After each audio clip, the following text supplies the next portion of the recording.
오늘 우리가 읽은 말씀은 이제 아나니아와 삽비라의 사건이 있은 이후에 사도들을 통해서 하나님께서 어떤 놀라운 일들을 하셨는가 하는 것을 우리에게 보여주고 있는데, 한마디로 말하면 그 16절 맨 끝에 보십시오. 많은 병자들과 귀신 들린 사람들이 왔는데 16절 맨 끝에 보면 다 나음을 얻으니라 이렇게 되어 있습니다. 그래서 그 나온 많은 사람들이 다 고침을 받고, 그리고 그들이 주님께 나와서 믿음을 가지게 된 것을 기록하고 있습니다. 근데 여러분, 우리가 신앙생활을 하는 사람이든지 그렇지 않은 사람이든지 인생의 고통을 생각할 때마다 마음에 걸리는 게 참 많이 있습니다. 방금 전에 고병록 집사님 돌아가신 내용을 광고를 드렸는데요. 오늘 새벽기도 이 자리에 제가 인도하러 나와서 위중하신 집사님들의 마지막을 지켜달라고 기도를 했습니다. 그래서 그분들의 영혼을 천국으로 인도해 주십시오. 기도를 하고 아멘 하고 눈을 뜨니까 여기 쪽지가 이렇게 올라온 거예요. 근데 그 내용이 고 집사님께서 조금 전에 돌아가셨다는 것이에요. 얼마나 연약한 인간인지, 집사님께서 저 멀리 떨어지지도 않은, 직선거리로 얼마 되지도 않은 복음병원에서 숨을 거두셨지만은 저는 이 자리에서 집사님이 돌아가신 것을 알지도 못한 채로 그분의 남은 시간을 위해서 하나님 앞에 기도를 드렸던 것입니다. 여러분, 우리는 벌어지고 있는 일을 알지도 못하고, 그리고 우리 자신에게 어떤 일이 벌어지게 될는지 아무것도 알지 못하는 채로 이 세상을 살아가고 있는 무능한 존재입니다. 이미 의료진들이 치료할 수 있는 방책이 없다고 말씀을 했기 때문에 집사님께서 머지않아 하나님께로 가실 것이라는 걸 짐작은 하고 있었고, 또 저도 병원에 가면 나을 거라는 희망을 말씀드리기보다는 집사님 천국에 갈 준비를 잘 하셔야 됩니다. 꼭 내 영혼을 하나님께로 인도해 주세요. 이렇게 기도하셔야 됩니다. 이런 부탁을 그 위중한 분들에게 하기는 했었습니다. 그러나 가실 거야 이렇게 생각은 하고 있었지만 막상 돌아가셨다는 쪽지를 보니까 마음이 참 너무나 안타깝기가 이를 데가 없습니다. 여러분, 우리의 마음에 다 살면서 걸림이 되는 게 있습니다. 왜 이 세상에는 고통이 존재하는 것일까 하는 것입니다. 집사님 마지막에 가 뵈니까 너무 아파가지고요, 얼굴도 샛노랗게 되시고 몸도 쭉 펴지도 못하시고 너무너무 힘들어하는 모습을 뵙고 왔습니다마는 왜 우리는 이 고통 속에 있는 것일까?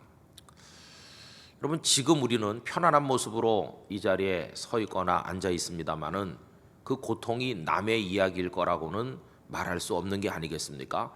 그래서 다 막연한 두려움을 가지고 이 세상을 지금 살아가고 있는 것입니다. 그 고통의 종류는 물론 여러 가지가 있는데 그 중에 가장 큰 것이 병으로 인한 고통이 아닌가 생각이 듭니다. 사람들이 모여 앉으면 제일 많이 올리는 화제거리가 건강에 관한 것이라고 합니다. 첫 번째 화제가 건강이라는 것입니다. 건강 이야기를 가장 많이 한다는 것은 역으로 사람들이 질병을 가장 두려워하고 있다고 하는 증거이기도 하겠습니다. 물론 돈이 없는 것도 힘든 일이고 뭐 여러 가지 속상한 일이 한두 가지가 아니겠지만은 그래도 어떻게 건강하기만 하면 헤쳐나갈 수도 있겠는데, 몸에 병이 들고 나면 모든 의욕이 다 꺾이고 그리고 아무것도 할 수 없는 처지에 이르게 되는 게 아니겠습니까? 그러다 보니까 사람들은 나름대로 건강의 비책을 찾아서 온갖 노력을 다 하고 있습니다. 뭐 운동, 음식 조절하는 거, 체중을 조절하는 거, 그리고 또 뭐 영양가 있는 보약 내지는 음식을 골라 먹는 거 등등 해가지고 나름대로 애를 많이 쓰고 있는데, 스트레스가 만병의 근원이라고 하는데, 그래서 건강을 유지하기 위해 온갖 노력을 하는 그 자체가 또 하나의 스트레스가 돼서 사람들을 힘들게 하고 있습니다. 여러분, 얘기가 나온 김에 말씀드리면요, 스트레스 받지 말고 사시기를 바랍니다. 평안하신 게 최고예요. 제가 얼마 전에 어디서 들으니까 쥐를 20마리 가져다가 실험을 했대요. 그래가지고 20마리를 10마리 서로 다른 통에 집어넣었답니다. 그래가지고는 한 열흘 정도 살게 했어요. 그랬더니 그 통 안에 있는 쥐들끼리 10마리씩 얼굴이 익혀져가지고 우리 같은 편이다 이렇게 됐잖아요. 시간이 지난 다음에 큰 통에다가 양쪽에 있던 쥐들을 합쳤다는 것이에요. 그러니까 이제는 낯선 쥐들이 같이 살게 됐다 이렇게 생각하겠죠. 그런데 그 통의 한쪽 면에 구멍을 요만하게 뚫어놓고 거기 철망을 설치했어요.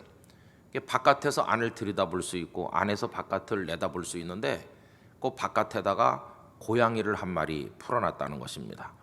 고양이가 그 철망 앞에 와가지고 야옹 이렇게 하는 거죠. 우리는 야옹 그러면 귀엽다고 하지만 쥐들에게는 어흥 하는 걸로 들릴 거 아니겠어요. 그러니까 쥐들이 자지러지는 거죠. 바로 저 철망 바깥에 고양이가 와서 입을 쩍 벌리고, 근데 이 고양이가 수시로 와서 야옹하니까 이제 쥐들이 스트레스를 받는 겁니다. 얼마나 공포에 빠졌겠어요. 스트레스 그냥 꽉 쌓이는 거죠. 그래가지고 며칠 지나니까 어떤 현상을 보였느냐 하면은 쥐들끼리 스트레스가 막 넘쳐가지고 주체를 못하고 자기들끼리 물고 뜯는 일이 그 안에서 벌어졌다는 거예요. 근데 처음에는 아까 그 서로 다른 통에 10마리씩 있다 왔다고 그랬잖아요. 그러니까 자기 편이라고 인식되는 얼굴이 익은 쥐들이 있잖아요. 그러니까 처음에는 자기 편 쥐는 물어뜯질 않더래요. 처음에는 서로 낯선 쥐를 물어뜯더라는 거예요. 그런데 이 고양이가 계속 야옹을 하니까 어느 임계치가 넘어가고 나니까 그 다음에는 우리 편 네 편 할 것도 없이 서로 물어뜯더라는 것이. 그리고 나서 이제 고양이를 치우고 이 쥐들을 한 마리씩 꺼내서 이 쥐 내부를 검사를 했더니 쥐의 장기가 다 망가졌더라는 것입니다. 장기가 쥐도 뭐 콩팥도 있고 다 있을 거 아니겠어요. 그게 전부 파괴가 돼가지고 살아갈 수 없는 상태에 이르렀더라는 것이. 그러니까 스트레스라고 하는 것이 얼마나 사람을 망가뜨리겠는지 쥐의 실험을 통해서 알아낸 것이죠. 여러분, 스트레스 받는 거야말로 내 장기가 다 부서져 나가는 그런 고통임을 알게 됩니다. 스트레스 받지 않고 사는 게 정말 큰 것인데 주께서 말씀하실 때마다 평강이 너에게 있을지어다. 이게 보통 축복이 아니에요. 그죠? 평화로다 하늘 위에서 내려오네. 하나님의 평강이 우리에게 넘쳐나기를 원합니다. 성도의 자유함이 그 안에 있는 거 아니겠어요? 자, 그런데 어쨌든 이 세상에는요, 많은 질병에 걸린 사람의 고통, 걸릴지 몰라 불안해하는 사람, 질병에 걸린 가족으로 인해서 옆에서 받는 간접 고통, 뭐 이렇게 저렇게 해가지고 또 거기다가 어떤 이는 가난하기까지 하면 치료를 마음대로 받지 못하는 현실적인 고통까지 중첩이 되면서 참 사람들을 힘들게 하고 있는 것이죠. 그래서 누구나 한 번쯤은 왜 이 세상에 이런 고통이 우리 인생들에게 있는 것일까? 왜 질병이 있는 것일까? 이런 질문을 안 해보는 사람은 아마도 없을 것이라고 생각을 합니다. 또 두 번째, 그 삶을 살아가면서 걸리는 문제는 뭐냐 하면, 자, 그래, 질병이 있다고 쳐도 어떤 사람은 고침을 받아서 낫는데 왜 나는 낫질 않나? 이게 이제 많은 사람들에게 걸림돌이 되고 있어요. 우리 교회 안에서 보면 내가 하나님 앞에 뜻을 정하고 회개하면서 눈물로 기도했더니 하나님께서 나를 고쳐주셨습니다. 이런 간증들 여러분 많이 들어보셨잖아요. 어떤 분은 말기 암 판정받고 한 달도 못 산다고 그랬는데 그런데 건강하게 돼서 10년, 20년째 살고 있다. 뭐 그런 간증을 들으셨잖아요. 그러면 너도 낫고 나도 낫고 전부 다 나으면 좋겠는데 어떤 이는 그런 은혜를 입었다고 하는데 왜 나는 낫질 않는 것인지, 이게 이제 많은 사람들에게 어려운 문제로 남아있는 것입니다. 여러분, 저도 종종 말씀드린 것처럼 병원서 치료 방법을 찾지도 못하고 정확한 원인도 모르던 중병을 7, 8달 앓고 있었지만 하나님의 능력으로 고침받은 얘기를 말씀드리지 않았습니까? 주사 한 대, 약 한 첩 먹은 게 없이 완전히 포기 상태에 있었는데 정말 주께서 저를 고쳐주셨거든요. 그 중학교 3학년 때 경험했던 그 일을 저는 잊을 수가 없습니다. 야, 정말 하나님께서 그 수천 명 사람 중에 나 혼자를 가운데 일어나게 하시고 그 많은 사람들이 나를 위해 박수를 쳐주고 막 공중에 붕붕 뜨는 것 같은 기쁨을 경험하고, 그리고 나서 하룻밤 자고 깰 때마다 어루만지시는 주님의 손길을 통해서 굳어진 몸이 풀리더니 보름쯤 됐을 때 모든 게 다 제자리로 돌아와 말도 알아들을 수 있게 할 수 있게 됐고, 음식도 먹을 수 있게 됐고, 모든 게 다 이렇게 움직일 수 있게 됐거든요. 참 놀라운 하나님의 직접적인 의사의 손길을 통하지 않은 권능을 통한 직접적 치유, 그런 걸 제가 또 경험했거든요. 그러면 세상 모든 사람이 다 낫는 건 아니지 않습니까? 그 다음에 또 그러면 제가 그때 그런 엄청난 하나님의 치유의 경험을 했다면 오늘도 똑같이 저는 병원에 안 가고 주님을 통해 직접 고침받고 있느냐? 그건 또 아니거든요. 일전에도 말씀드린 것처럼 제가 이제 눈 수술을 이제 받아야 되는데, 그러면 그때 고쳐주신 하나님께서 왜 제 눈은 지금 안 고쳐주시나, 이런 생각을 할 수도 있을 거 아니겠어요. 그때는 고쳐주신 하나님이신데 왜 지금은 안 고쳐주시지? 그리고 어떤 교인이 어려운 병에서 고침받았는데 나중에는 낫질 않는 거예요. 아무리 기도해도 똑같은 하나님이시고 똑같은 그 홍길동인데 왜 그때는 고쳐주신 하나님이 지금은 안 고쳐주시는지. 그러다 결국 이분은 그 병으로 인해서 세상을 떠나기도 하거든요. 이런 것도 이제 우리에게 참 어려운 문제로 남아 있습니다. 그래서 고통은 왜 있는 것인가? 왜 질병은 내게 찾아오고 우리들에게 오는 것인가? 그리고 왜 어떤 사람은 낫는데 나는 낫지 않는 것일까? 그리고 한때는 고쳐주시던 하나님께서 왜 지금은 나를 고쳐주시지 않는가? 여러분, 이런 문제들이 얼마나 힘듭니까? 그래서 고통이 아주 깊어지면 사람들은 본능적으로 반항의식을 가지게 됩니다. 근데 그 따져 물을 대상이 뭐 남편에게 따지거나 아내에게 따질 수 있는 문제도 아니고, 바깥에 나가 고래고래 소리를 지른다고 해소될 문제도 아니기 때문에 기독교인들은 결국 하나님께 따져 묻게 돼 있는 것이죠. 하나님, 도대체 이게 어떻게 이런 일이 있는 겁니까? 하나님, 너무하세요. 내가 그 사람보다 더 나쁜 죄를 지은 것도 아닌데 그 사람 멀쩡한데 왜 나만 아픈 겁니까? 등등. 그리고 왜 나는 낫질 않는 겁니까? 해서 하나님께 따지고 묻고 싶은 게 많아요. 그러다가 나중에는 하나님 원망하는 것이죠. 하나님, 너무하시다. 당신께서 창조하신 이 세상에 왜 질병이 이렇게 창궐하도록 방치하셔서, 그래서 왜 이렇게 인생들이 고통받도록 놔두시는가? 심지어 어떤 사람은 하나님께서 우리를 손바닥에서 가지고 노는 것처럼 하나님 너무 잔인하신 하나님 아닌가? 이렇게까지 생각하면서 하나님을 원망하는 이들도 많이 있질 않습니까? 그러나 여러분, 이렇게 하나님을 원망하는 사람이 많이 있지만 그 원망은 근원부터 잘못된 원망이라는 사실을 깨닫게 돼요. 왜 그러냐 하면 성경이 가르치는 바대로 하면 이 땅의 모든 고통은 하나님으로부터 비롯된 것이 아니라 우리 인생들이 자초한 것임을 분명히 말씀하고 있는 것이에요. 여러분, 하나님께서 창조하신 에덴 동산에 아담과 하와가 처음 창조됐을 때 그들은 죽음을 맞이하는 존재가 아니었어요. 그들은 죽음이 없었어요.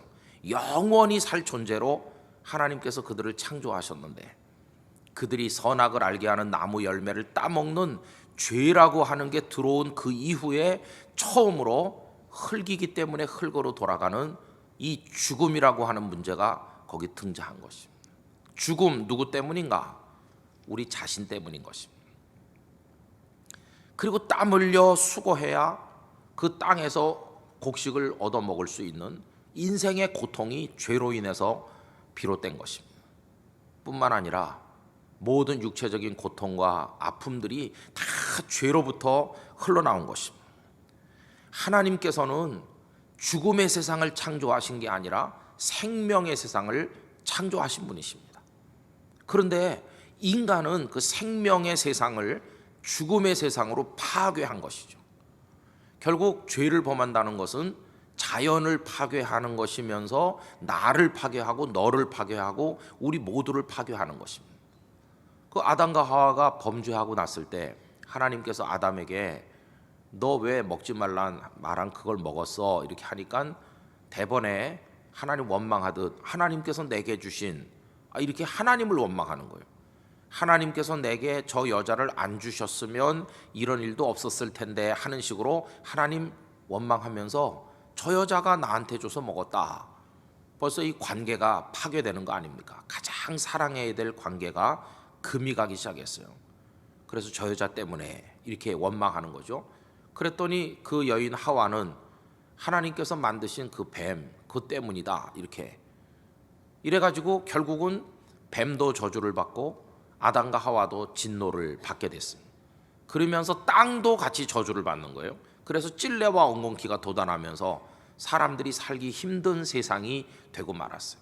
인간의 범죄로 인해서 인간만 파괴된 것이 아니라 이 삼라만상이 다 관계를 포함해 가지고 파괴된 세상 속에 우리가 살게 된 것이. 이 파괴된 세상, 지금도 인간은 탐욕으로 온 세상을 파괴하고 있습니다. 자연 파괴도 너무나 심하죠.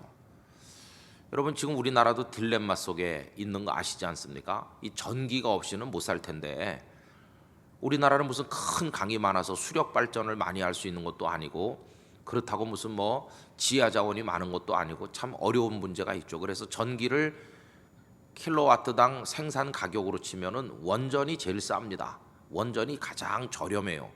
그러니까 원전을 많이 지어가지고 풍성한 전기를 공급하겠다. 그러나 일본의 그 후쿠시마 원전 사태 이후로 이 원전이라고 하는 게 얼마나 치명적인지를 우리가 알게 되지 않았습니까?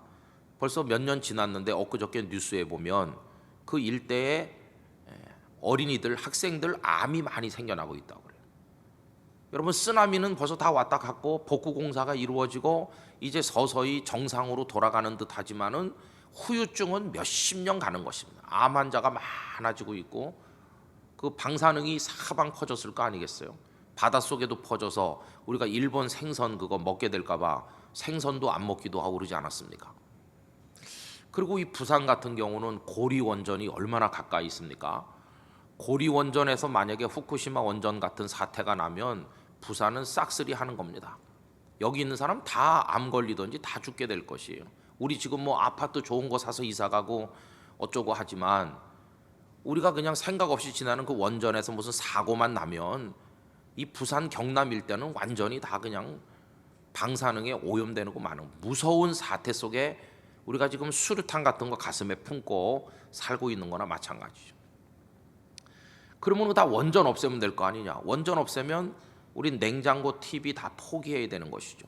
왜냐하면 공장은 돌려야 물건 생산해서 먹고 살 거 아닙니까? 공장 문을 닫고 나 테레비 보겠다. 이거는 어렵잖아요. 그죠? 전기가 많이 모자라고. 우리가 딜레마 속에 우리는 있어요. 어쩔 수 없이 산업을 가동해야 되고 자동차를 굴려서 타고 다녀야 되고 거기서 매연이 나오고 뭐 이 자연이 얼마나 파괴되고 있는지 여러분 잘 아십니다. 이러면서 성경을 보면 죄를 지으면서 죽음이 왔는데 초기에는 그래도 죽긴 죽지만 수명이 상당히 길었어요. 여러분 그래서 무드셀라 같은 분은 몇 년 살았습니까? 969세인가? 막 굉장히 오래 살았어요. 요새 같아서는 그렇게 오래 살까 봐 겁이 나기도 해요. 근데 하여튼 굉장히 오래 살았어요. 그런데 언제부터 수명이 팍 줄어들었습니까? 노아 홍수 이후부터 그 이전에 하나님께서 인생들의 생명의 길이가 120년 될 거라고 팍 줄어들었어요. 그러니까 지금 의사들이 아주 오염되지 않은 음식을 먹고 정상적으로 생활을 잘하고 자기 절제를 잘하면 120년까지 살 수 있다 이렇게 말한다고 하는데 참 재밌잖아요. 성경이 120년 될 거라고 말했는데 의학적인 기술이 최대한으로 발전하고 자기 관리를 잘했을 때 의사들이 말하는 예상 수명이 120년이라는 거 이게 묘한 일치 아니겠어요? 그러나 지금 위생적으로 살지 못하고 음식을 제대로 먹지 못하고 오염된 속에 사니까 120년은커녕 100살만 살아도 굉장하다 이렇게 말하죠. 제가 종종 어디 가서 저희 아버님이 100세까지 사셨다 그러면 사람들이 우와 이렇게 말합니다. 근데 120년에 비하면 저희 아버님도 20년 적게 사신 택이죠. 어떤 분은 그 이유를 여러 가지로 재밌게 설명해요. 특별히 창조과학회 같은 데 계신 분들은 홍수 이전에는 그 하늘에 물층이 또 있다고 그러지 않았습니까? 그죠? 궁창유해물.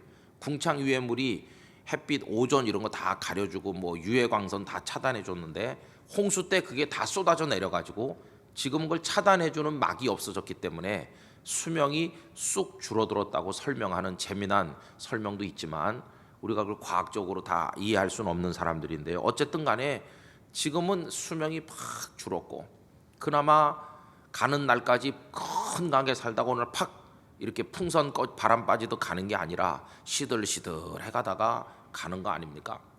제가 여러분들 얼굴 보면 좀 시들시들해 가고 있으시다니까요.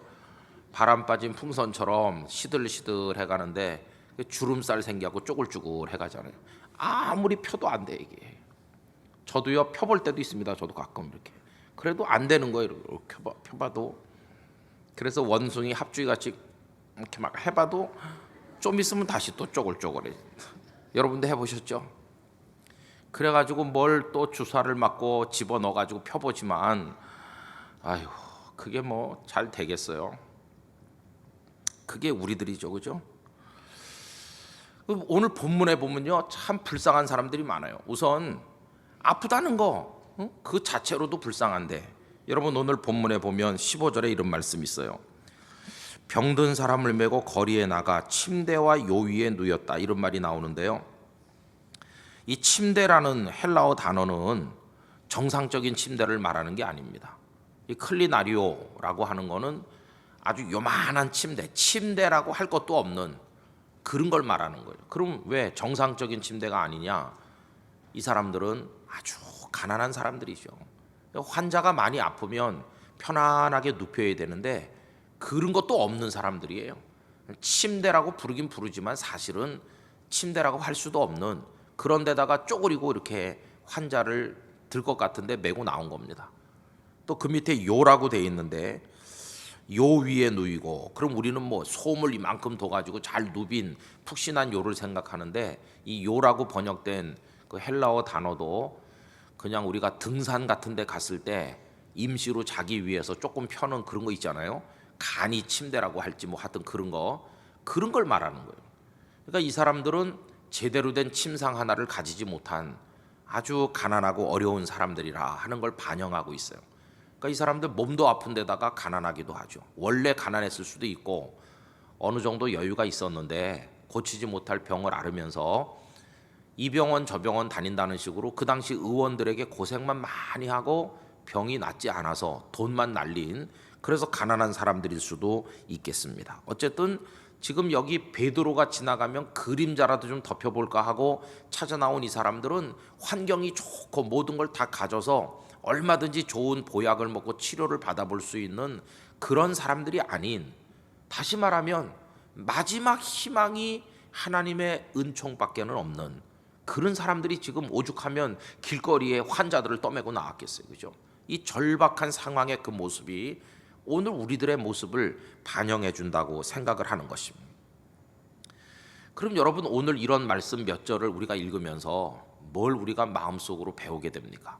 그건 아주 강렬한 메시지 하나는 뭐냐 하면 하나님께서는 낫게 하신다 하는 것이 그게 오늘 본문 속에 흐르는 아주 강렬한 메시지로 우리에게 다가오는 것이 인간은 파괴하고 이 자연과 모든 것들 자신의 인생을 하나님은 파괴된 걸 다시 세우시고 인간은 죽음을 재촉하고 하나님은 죽어가는 걸 살리시고 인간은 무절제한 삶으로 질병 속으로 빠져들어가는데 하나님께서는 그들을 고치신다고 하는 걸 보여주는 것이 그래서 여러분 여기 위에 나는 너희를 치료하는 여호와 이민이라 할렐루야.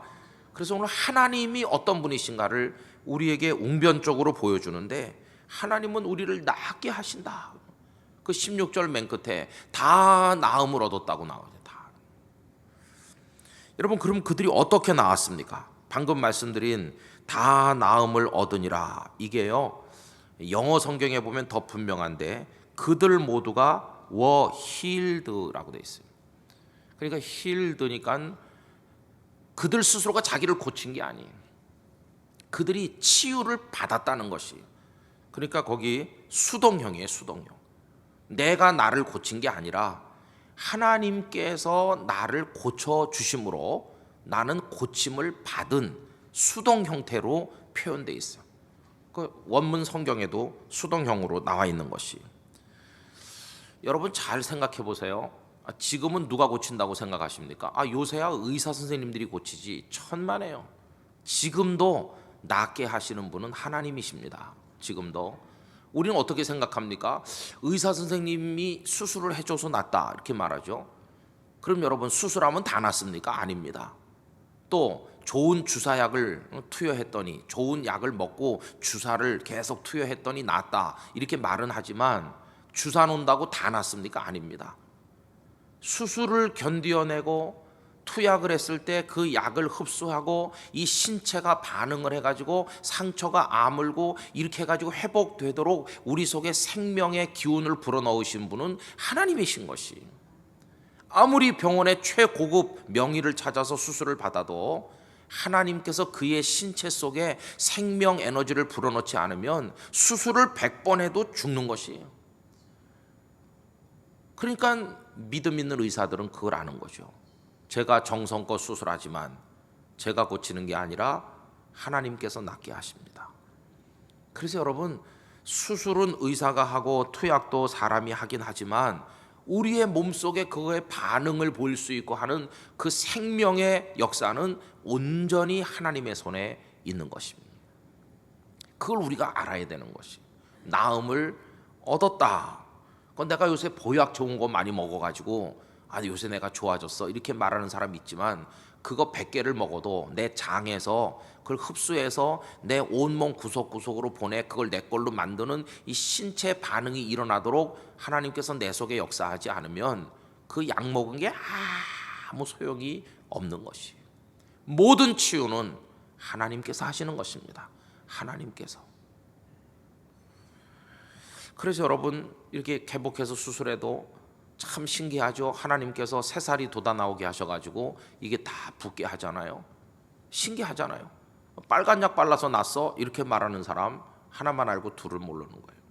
아무리 빨간 약을 발라대도 벌어져가지고 아물지 않으면 큰 곤란한 문제가 오는 것이에요.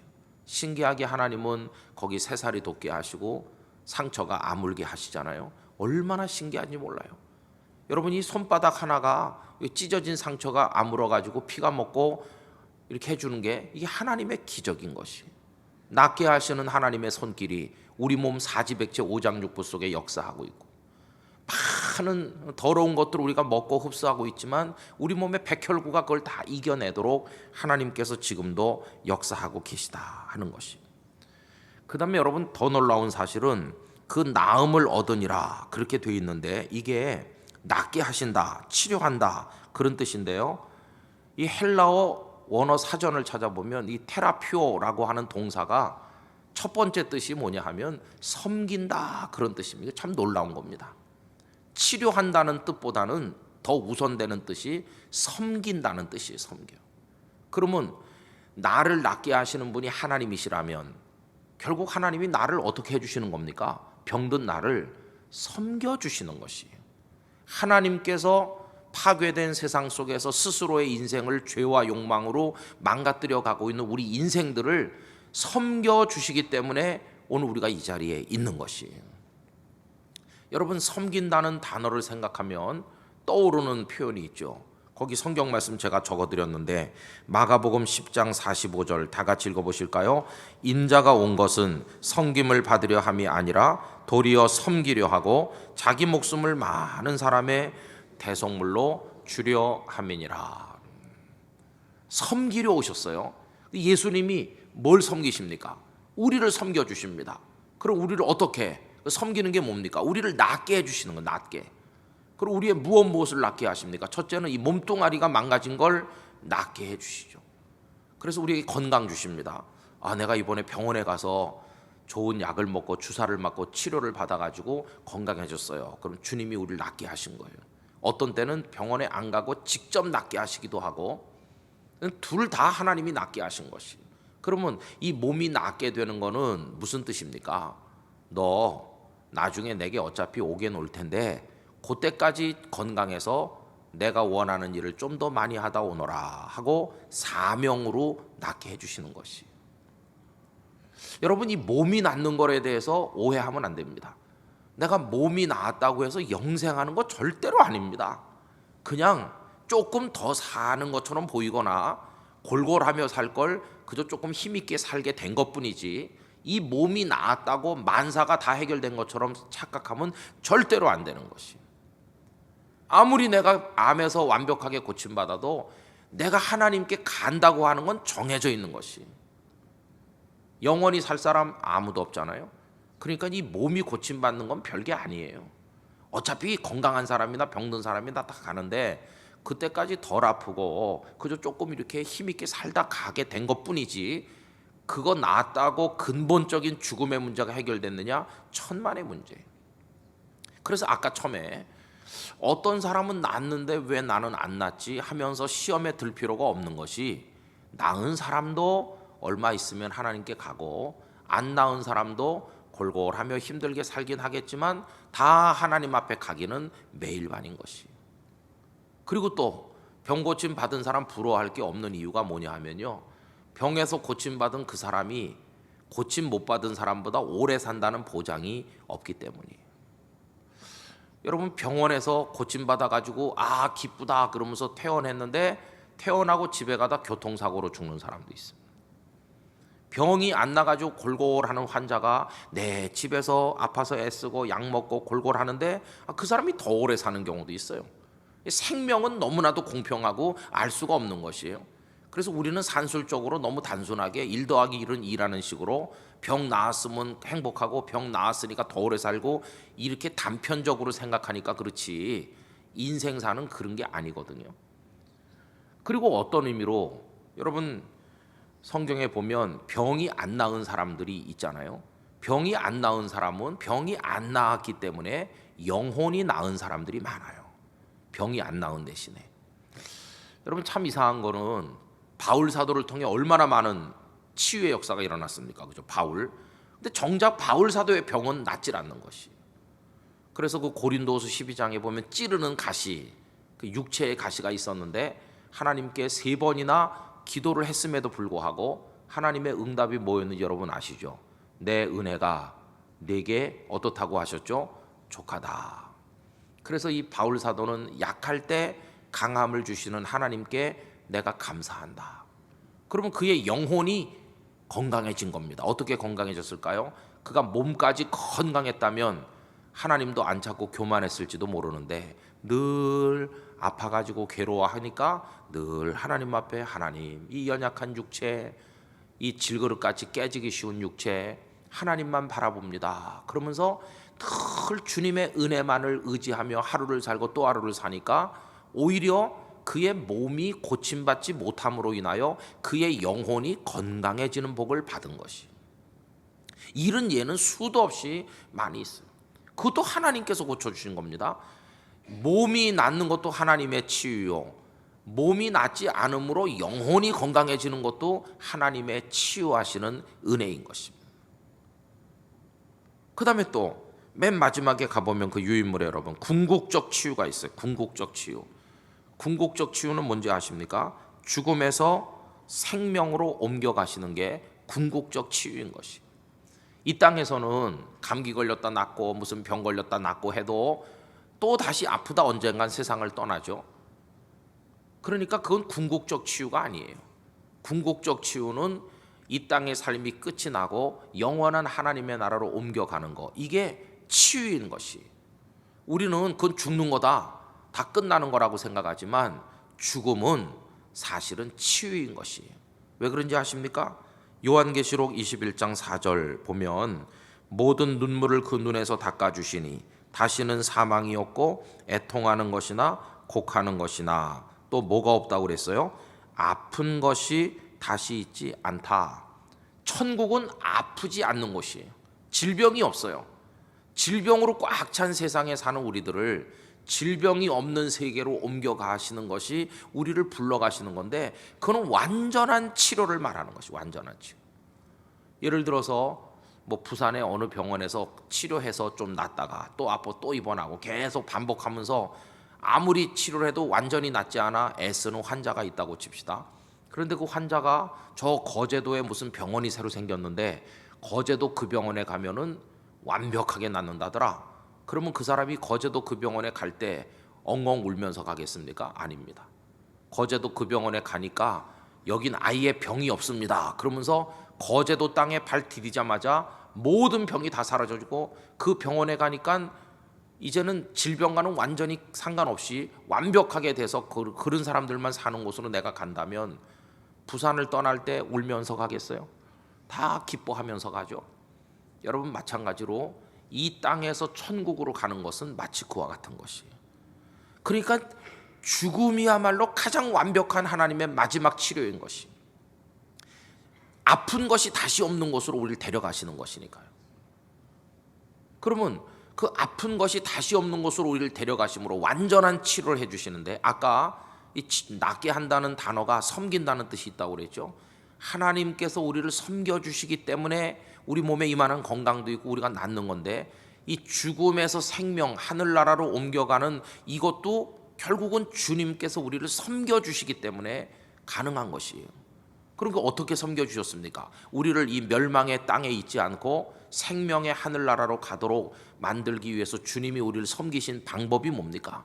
그 방법이 당신의 목숨을 대속물로 주셔서 십자가에 죽으시는 그 섬김으로 인하여 저와 여러분을 영원히 질병이 없는 하나님의 나라로 우리를 옮겨 주신 것이, 주님이 죽으심으로 우리는 다시는 질병이 없는 하나님의 나라로 옮겨간다. 그래서 여러분, 믿음 안에 있는 성도는 주께서 부르시는 순간이 오면 나 이제 골골하다가 죽는구나 이렇게 생각하는 게 아니라 완벽한 치유의 나라로, 다시는 고통이 없는 그 나라로 내가 옮겨가는구나. 어떻게? 내 공로와 내 힘으로서가 아니라 십자가에서 죽으심으로 날 섬겨주시는 예수 그리스도를 통하여 옮겨가는 것이로구나. 이렇게 생각하는 것이 그게 마땅하다 하는 것입니다. 그래서 여러분, 이런 유명한 얘기가 있죠. 보네퍼 목사님이 독일 히틀러와 맞서서 계시다가 나중에 돌아가신 유명한 분이신데요. 이 보네퍼가 사랑했던 여인이 있어요. 그 여인 이름이 마리안지 하여튼 그래요. 근데 이 여인이 그 남편이 아니라 그 아버지하고 남동생이 있는데, 그 히틀러 밑에 들어가서 독일군이 된 거죠. 독일군이 돼서 연합군과 싸우잖아요. 뭐 전쟁을 하니까 연합군만 죽는 게 아니고 독일군도 많이 죽잖아요. 그래서 이 사랑하는 여인의 아버지도 전쟁에 죽었고 그 남자 형제도 전쟁에서 죽은 거예요. 이 여자는 정말 비참하게 됐어요. 그래가지고 보네퍼 목사님에게 어떻게 세상에 이런 전쟁이 벌어지고 아버지도 형제도 다 죽고 이런 비극이 내게 올 수 있느냐, 막 이렇게 고통 가운데 몸부림치면서 당신은 목사님이니까 말 좀 해보라고 이제 이렇게 하니까 그 보네퍼 목사님이 이런 얘기를 합니다. 이 세상과 인간들은 다 파괴하고 다 죽입니다. 그러나 생명의 하나님은 파괴된 걸 회복시키시고 죽인 걸 살리십니다. 하나님께서는 당신의 아버지와 당신의 남동생을 죽게 하신 게 아니라 하나님께서는 그들로 하여금 진정한 새 생명을 시작하도록 하셨습니다. 이렇게 말을 해줬다는 거예요. 여러분, 전쟁에서 죽지 않고 살아남았다 해도 그들은 또 다른 고통 속에 살다가 결국은 죽었을 거 아니겠어요? 근데 죽었다는 그것을 이 보네퍼 목사님은 이제는 다시는 고통이 없는 하늘나라로 데리고 가셔서 진정한 생명을 시작하게 하셨고, 그거야말로 진정한 치유고 이 하나님의 은혜라고 설명을 하고 있는 것이. 여러분, 그래서 우린 좀 담담할 필요가 있습니다. 내 몸이 아플 때 하나님 너무하셔 이렇게 원망할 필요가 없는 것이, 이 땅의 모든 비극과 고통은 우리 인생들이 자초한 것임을 안다면 하나님 원망할 게 하나도 없어요. 오히려 벌써 죽었어야 될 우리들을 이만큼 유지시켜 주셔서 오늘 저녁에도 이 몸뚱아리를 가지고 이 자리에 나와 예배할 수 있을 정도로 우리 몸속에 생명을 불어넣으신 하나님을 찬양해야 마땅한 것이에요. 그리고 음식을 먹으면 소화되게 하시고 호흡하게 하시고 많은 바이러스들이 침투해도 백혈구로 하여금 이겨내게 하시고 그리고 병원에 입원해서 치료받고 수술받으면 또 내 몸이 반응을 해서 회복되게 하시는 오늘도 우리를 치료하고 계신 하나님 앞에 감사해야만 할 것이에요. 그리고 내 몸이 내가 기대하는 대로 낫지 않아도 오히려 연약함을 통하여 하나님을 의지하게 되는 믿음을 주심으로 내 영혼이 더 건강할 수 있도록 영적 치유를 허락하시는 하나님께 감사해야만 되는 것이. 그러다가 마지막에는 하나님이 나를 옮겨오라고 하시는구나 하는 걸 우리가 직감적으로 느낄 때 더 큰 감사를 드려야 되는 것이. 왜냐하면 이 땅의 불완전한 치유의 그 고통을 벗어나서 다시는 아픈 것이 없는 하나님의 나라로 마지막 완전한 치유의 축복으로 우리를 데려가시기 위한 것이고, 그걸 해주시기 위해서 예수님은 사람 몸을 입고 이 땅에 오셔서 죽기까지 우리를 섬겨주셨다는 사실을 깨닫는다면 이 죽음의 순간이야말로 믿음의 성도에게는 완벽한 치유의 순간이며 하나님을 찬송해야 될 시간으로 다가온다고 말할 수가 있을 것입니다. 그걸 바라보며 사는 것이 우리 그리스도인인 것입니다. 여러분, 그러므로 믿음 안에 거하는 사람은 어떤 사람은 낫고 어떤 사람 안 낫고 그런 게 아니라 모두가 다 낫게 되는 것이. 모두가 다 우리 믿음으로 다 나중에 하늘나라 가면 모두가 다 치료받게 되는 것이고, 다시는 아픈 게 없는 하늘나라에서 우리 모두가 만나서 하나님을 찬양할 때, 집사님 세상에 있을 땐 그렇게 골골하더니 여긴 병원도 없고 어떻게 살아? 그러면 안 아파요. 정말요? 영원히 나는 강건해졌어요. 할렐루야. 우리 그렇게 살게 될 사람들인 것이. 그래서 여러분, 어떻게 병원에 갔더니 아이고 목사님 어디가 안 좋으시네요 그러면 막 갑자기 충격받은 사람같이 살이 쪽 빠지고 헬쓱하고 비틀거리면서 죽을 것 같이 그렇게 하지 말고 세상이 그렇다는 걸 알아야 되는 것이. 내가 아프면 내 죄가 저 사람보다 더 많아 아프다 이렇게 생각할 필요가 없고, 우리 모두가 다 하나님 앞에 죄인임을 알아야 되는 것이. 인생이 그런 것이지 하는 것을 생각해야 돼요. 돈만 좀 많으면 좋았을 텐데 이건희 회장이 돈이 없어서 저렇게 있겠습니까? 그러니까 이건 다 공평한 인생으로 이 땅에 태어난 사람에겐 다 적용되는 똑같은 문제인 것이. 이걸 어떻게 믿음 안에서 바라보며 담담히 받아들이며 오늘 내게 이만한 건강을 주신 그 이유를 깨달으면서 하나님 앞에 걸어갈 것인가, 그게 중요한 것이지 다른 건 아무것도 아니에요. 여러분, 이런 스트레스로부터 해방되시기를 바랍니다. 믿음 안에서 이걸 깨닫게 되면요 놀라운 자유를 얻게 될 것이고, 그러면 여러분들 평화를 누리게 될 것입니다. 아무리 어려운 순간이라도 평화 이렇게 하고, 전에 말씀드린 제가 알고 있는 한 목사님 임종하실 때처럼 죽음의 순간이 와도 할렐루야 계속 찬송하면서 하나님의 나라에 가게 된 걸 얼마나 기뻐하는지, 여러분 그게 진정한 지고의 평화가 아니겠습니까? 이런 평화 속에서 하나님의 생명을 맛보며 살아가는 우리들이 되기를 간절히 원합니다. 그래서 하나님은 내 몸을 고쳐주시고 내 영혼을 고치시고 나를 완벽한 마지막 치유의 나라로 옮겨가시는 분이시다. 그걸 안다면 이제 우리가 할 일은 뭡니까? 주님께 나를 치료하여 주시옵소서 손을 내미는 것입니다. 이제 우리 찬양을 하나 부르려고 하는데요, 우리 찬양팀이 나오셔서 인도를 해 주실 텐데 472장 내 병 든 손 내밀라고 주 예수님 말씀 안에 이 밤에 하나님의 치유가 여러분에게 임하시기를 축원합니다.